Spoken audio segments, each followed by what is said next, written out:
All right, ladies and gentlemen, welcome back to the channel.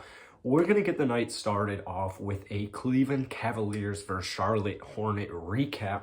I think Cleveland is a lot better than a lot of people are giving them credit. Now, they're still rebuilding, clearly, but they have a lot of good young pieces.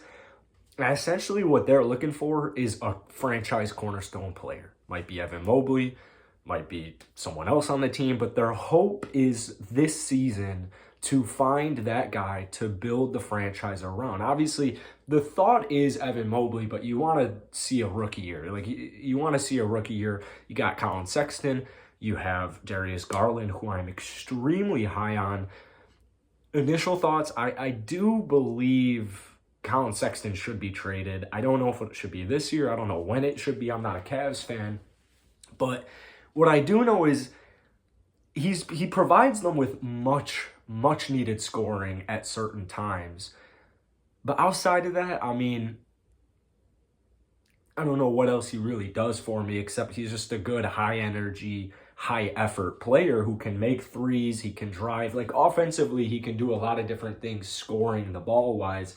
Long term, I don't know. I don't know what Cavs fans are really thinking. Let me know down below in the comments, but I can't imagine that they want Colin Sexton over Darius Garland for like a cornerstone franchise point guard. Let's take a look at some stats because this game was extremely close. Like, this was an extremely close game. That's kind of surprising because you wouldn't have anticipated that if you watched the first quarter. The first quarter ended 40-21, Cleveland Cavs. That was the most the Hornets have given up in a quarter this season, 40-21. And the Cavs barely squeaked by. I mean, the Hornets scored like 10 more points than them in the fourth quarter. And Cleveland's offense was just kind of starting to stall there at the end. Maybe not stall, but yeah, they kind of were. They were taking a more, not a relaxed approach, but they definitely were not as aggressive. Like, they were definitely a little bit more, I don't want to say settling. I can't think of the right word to use for it, but they weren't being aggressive. The opposite of aggressive. I'm going to look back at this video and be like, wow, you can't think of a word of that. But anyways, that's it. So, great win here on the road. Although Charlotte did come back there at the end of the game, they just weren't taking the same shot. Cleveland just wasn't taking the same shots as they were throughout the duration. Cleveland shot the ball very well. They shot 43%. That kind of went downhill after the first half, but they were passing up open shots to try and chew some more clock there at the end of the game. And it almost came back to bite them. They only won by 3. LaMelo Ball was making threes at the end. Terry Rozier was making threes at the end. Everyone in Charlotte was making threes there at the end. They shot 41%. They were a little more sloppy in the first half, and then it kind of flipped first, second half. Both teams ended right around the same. 16 turnovers for Cleveland, 17 for Charlotte. Let's take a look at some player stats because Jarrett Allen went absolutely off. 24 points and 16 rebounds.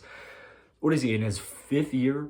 Jarrett Allen was acquired in that James Harden trade, and he's another one of those guys that the Cavs really right now, they're just trying to evaluate this roster and see, all right, what's that group of guys that we're going to build our championship team around? And I look at a guy like Jarrett Allen, who is very young, I believe. I mean, if he's only in his 5th year, he should be, 24 years old, 25 years old at max. So he's demonstrated tonight what he is capable of. 3 blocks, but you know who else had 3 blocks and 2 steals? Lauri Markkanen dropped 8 rebounds, 21 points, probably his best game in a Cleveland Cavalier uniform.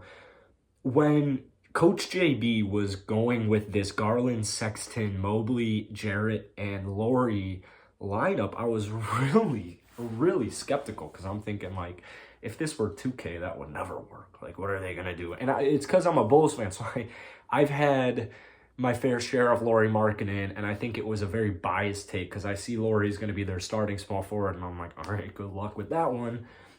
good luck is true. They're 500. They're 4-4 now. They're doing really good this year. Evan Mobley, 40 minutes for him tonight. He continues his impressive rookie season. 15 points, 10 rebounds. My fantasy team will take that double-double. 2 steals. My only concern with the 3 big men is I think they should run more zone.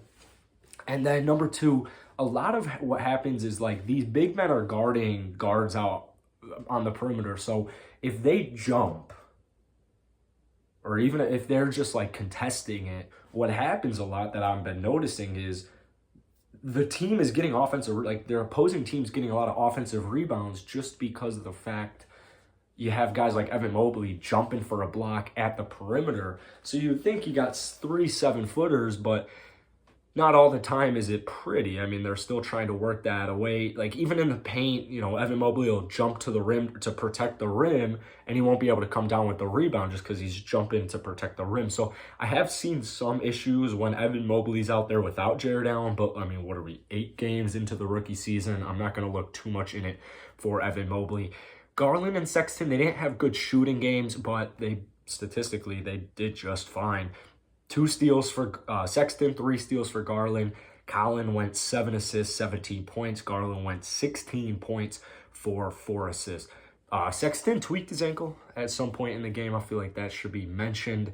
Then the bench continued to do a lot of great things. Osman went 4 or 5 from downtown to pitch in 13 points. And then Ricky Rubio continues just like this newfound, not success because he's a good basketball player, but like this good change of scenery. Looks like it's really helping Ricky Rubio out tonight, or this season. Tonight, 8 assists, 5 points for him, plus 23 in the plus-minus category. I'd rather have Ricky Rubio start than Collin Sexton in the long term, just because, like I said, I don't really know what else Sexton does for me outside of score the basketball. I guess he got 7 rebounds tonight, but 2 assists for your point guard. I mean, thank goodness they have Darius Garland. For Charlotte, LaMelo Ball, I mean, it took him a while to get going because he came into the game and got like 2 quick fouls, finished with 30 points, 7 rebounds, 6 assists, 5 of 8 from downtown. Terry Rozier, Scary Terry, 23 points, 6 rebounds for him. Then Miles Bridges, although he shot the ball 4 of 18, he did everything else. 9 rebounds, 8 assists, 3 steals, 2 blocks, and 13 points. And then PJ Washington pitched in 18 off the bench in only 17 minutes. So pretty impressive from him as well. He's definitely had a much better, 3 straight games PJ Washington has had at least double-digit points, I want to say now, after a slow, shaky start to the start of the season. So that's it for today, guys. If you enjoy it, be sure to hit that like button, hit that sub button. Let me know if you want more Cavs videos. I'm probably just going to make them anyways. But enjoy.